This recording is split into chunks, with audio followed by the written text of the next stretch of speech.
Hey guys, Desolate Magic here, and I've got a very interesting video for you folks out there who are really into deck building. Well, or even if you just kind of study the meta and, well, I think everybody's going to find this interesting.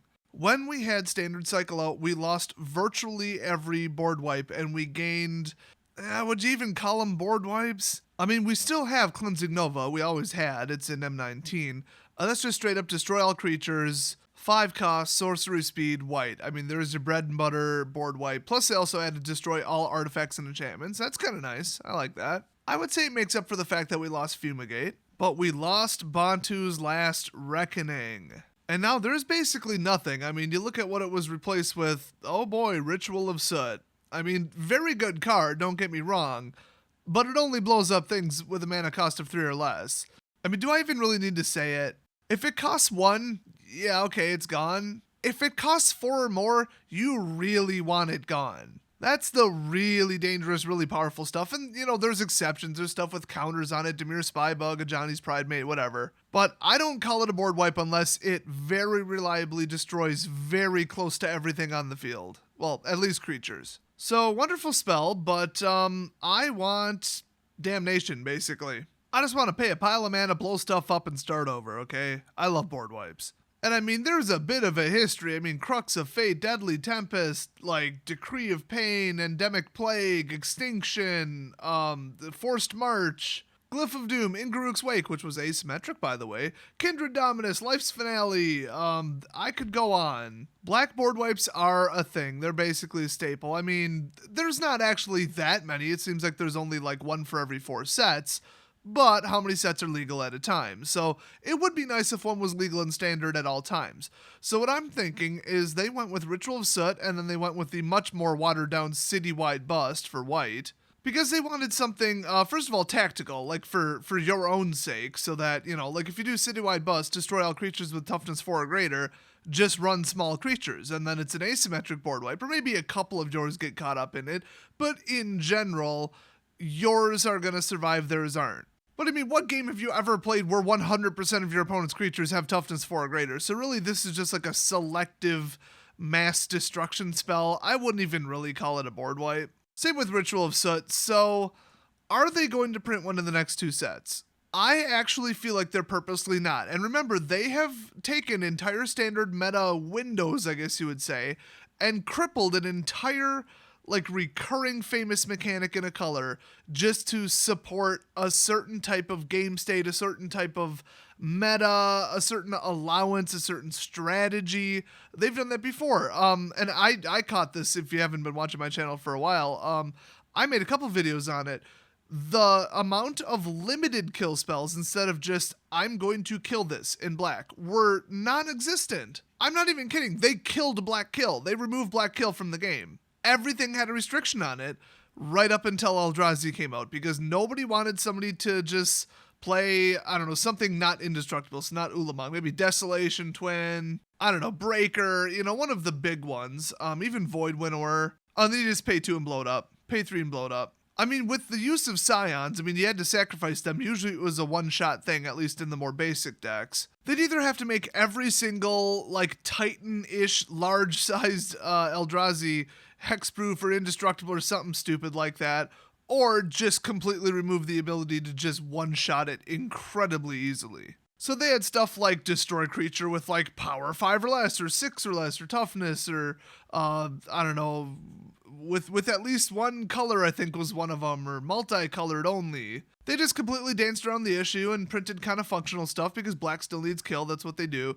But they made sure that you couldn't take out a big Eldrazi with it. So Ravnica, with some of the guilds, it's all about creatures. Selesnya, definitely. Simic, I would think. Boros, of course. Azorius, to an extent. Yeah, I mean, Sphinxes and, you know, other stuff too, I guess. Rakdos, I mean, yeah. Like, they got spells, but still, it's not like 100% spells win the game, you know, mill them out or some idiotic win condition. Golgari, to an extent, they're creatures, and then Dimir, it's mostly just surveil and very minimal creatures, honestly. Like, Dimir still wins with creatures, it's just not the whole point of the deck, and you can survive without it and get past it with counter spells and just draw and, surveil. Well, just, think about the rest of the guilds. Yeah, a lot of them use creatures, so do they really want somebody just coming and board wiping, especially black? Because think about it.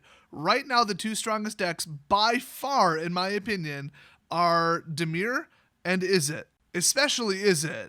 Now, Dimir right now is almost unbeatable. I mean, I don't know if you guys have played against it, but if you don't just blitz it, and sometimes even if you do, you are going to lose.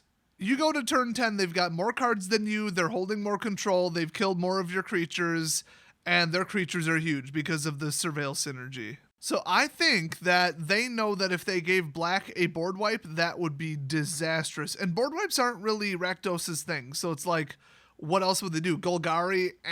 Maybe. But that's the thing. Are Golgari cards going to be in the next set? No. It's 5 completely different guilds. Are they going to be in the third set? Probably not. It would be such a Golgari thing to blow everything up and then, oh, okay, I've got stuff in my graveyard. You've got stuff in your graveyard. The difference is I can make use of it.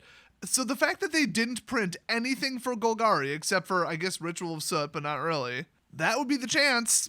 Like I said, I don't think that Rakdos is going to have it. So I actually think we're not going to see a black board wipe at all until Standard rotates or until they want to purposely cripple and kill Guilds of Ravnica, which will be when the Kamigawa set comes out after this. Oh, haha, spoiler alert if that's news to you. So I think the reason that they crippled it, especially for Golgari, and didn't just print a straight up 4 or 5 cost, blow everything up, just destroy all creatures, I think it's definitely because Dimir would be too good. And they know this. With counterspells, draw, and the fact that a board wipe drags the game out for at least like 2 or 3 more turns, you give Dimir 2 or 3 more turns and it's over. They can return stuff from the graveyard to the battlefield in some cases. I mean, it's just bad. Just the draw control, that's what they do. And then the deck arrangement, even if they're not drawing, it just makes them so perfect, they're just going to have a natural advantage over literally anything they play against. And if you've played some higher level tiers on Arena, you know that Dimir, when it's perfected and out of control, it is virtually unbeatable. Like when people are playing like 30 control spells and then the rest is just surveil synergy. Perhaps you've played against it. It's ultra control heavy with kind of honestly minimal surveil. I mean, it's there, but most of the surveil is also removal. Then it runs Chupacabra and Plaguecrafter. And then the star of the deck is the Eldest Reborn. I mean, just the biggest, baddest thing that they can put in their own graveyard, or that, they could surveil there, obviously, or that they destroyed on your end. Either way, it's coming out on the battlefield, and that's like practically their win condition within reason. So if you gave them 4 board wipes in their deck, I mean, that deck wouldn't be able to be beaten, just plain and simple. You want to know a secret? Because there's a twist ending to this video. Let me introduce you to Phyrexian Scriptures.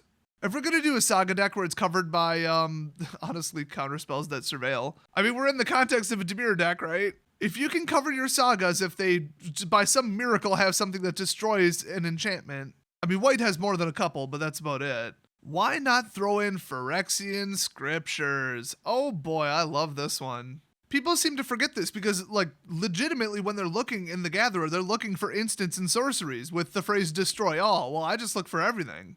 Oh, by the way, I'm going to forget to mention it later. Doom Whisperer is freaking broken. With that level of kill spells and counter spells and bounce back to hand and all this crap, you're not going to get hit. So with a Doom Whisperer out, you could just surveil like 8 times and win the game with a Spy Bug. I mean, it's utterly ridiculous. Need a River's Rebuke? Cool. Go through the top 7 cards in your library and see what you can find. It's so aggravating. Anyway, back to Phyrexian Scriptures. Put a 1/1 counter on up to 1 target creature. That creature becomes an artifact in addition to its other types. So, okay, weird. It just honestly makes it 1 bigger and then adds a liability. But number 2, destroy all non-artifact creatures. So this is like, I forgot the real version of it, so I'm going to say the cheese stands alone. Okay, there was a real version of that card printed. Basically, pick 1 permanent, destroy all the rest of the non-land permanents or whatever. Well, this is it. I mean, assuming they didn't blow it up between turns, it's still there now. So, Dimir Spybug much? Night Veil? I mean, hell, Doom Whisper? I mean, whatever you want. Keep something out, And then everything's gone and this costs 4. Now, if you need the board wiped and you need it wiped now, first of all, what the hell? You're playing Dimir. Why? How did you get yourself into this situation? And secondly, okay, you gotta wait a turn. I get it. That's not great. A lot of people wouldn't really consider this a board wipe, but like I said, in context in a Dimir deck, you should have all the damn time in the world. I mean, if they're starting to get a little out of control, oh, you take a hit for 3-4 damage, and then there you go, tick off number 2 on here. Oh, and then of course number 3 is exile all cards from all opponents' graveyards. I mean, okay. That seems unbelievably random and unrelated. That would actually kind of harm a Dimir deck a little bit, but it would just take down Izzet completely. So I wonder if this card was designed completely with Guilds of Ravnica in mind. So do not forget this card. It is a 4-cost board wipe. It's just a little bit slow. So as long as it's appropriate for your deck, here it is. This is the best we're going to get, because besides this, everything else I said remains completely valid. I think that we're not going to get an actual black board wipe. Now, white, I mean, besides the fact that they already have one, it's called Cleansing Nova, are they going to get another one or a better one? If they did, I mean, good luck mixing white into Dimir. It doesn't really match at all, and nobody's playing that. I'm sure somebody could do something with it. You can mix any 3 colors together and do something creative, but it doesn't strike me as immediately synergistic. But we all know that Teferi is completely out of control, and you know what works great with Teferi? A board wipe. Why? Because it doesn't affect him, and if you're playing counterspells, which you are if you're playing Teferi, nobody can destroy him with creatures. So that's actually a more concerning combination to me. Although that deck is so slow, I'm seeing people play it less and less and less. But people are playing an Izzet Ral plus Teferi, and that's a pretty damn good control deck. All of the blue draw with Jumpstart, really toxic. I have no explanation for why we're seeing less and less of it on Arena. Maybe red spells are just so prevalent that they're nuking Planeswalkers, and so people are giving up on it. But still, I don't care how many people are playing that deck or how popular it is. I want it dead, and I want Teferi banned, and I wanted him banned yesterday, and I wanted him banned months ago. In fact, I want the person responsible for that card thinking that anything was okay about that in blue-white to be banned from Wizards of the Coast. It's not enough to just ban the card. You have to fix the problem. So anyway, what do you guys think? Are we going to see a traditional black instant or sorcery board wipe? Maybe like I'd say 3 cost, but come on, we're not going to see Bantus again, and they had to put a downside on that. That was pretty damn strict. But a 4 cost, 5 cost, maybe even a 6 cost. Do you think we'll see it in the next 2 sets? I think the answer is no, and I think that Rakdos especially, and at least one or more of the other guilds, is going to finally bring back multi-target spells. Something like Strive, multi-kicker, Overload, something like that. Pay more target 2, pay more target 3, or pay more and get a bigger effect, something like that. Add a target for more. That's been missing in Magic for years, at least. I mean, probably since Strive. I think we're going to see that in the place of board wipes, because board wipes are just, they're so huge. They're so significant. You got to be careful, and playing Magic without them, mostly, I don't have a problem with it. We really don't need to make Dimir better. So thanks for watching, and I'll see you guys next video.